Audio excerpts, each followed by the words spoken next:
అద్దము నిన్ను ఎప్పుడైనా నువ్వు ఎవ్వరు అని అడిగేనా ఆ చిత్రమే గమనిస్తున్నా కొత్తగా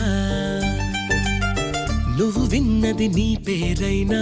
నిన్ను కాదని అనిపించేనా ఆ సంగతి కనిపెడుతున్నా వింతగా నీ కన్నుల మెరిసే రూపం నాదేనా అనుకుంటున్నా నీ తేనెల పెదవులు పలికే తీయదనం నా పేరేనా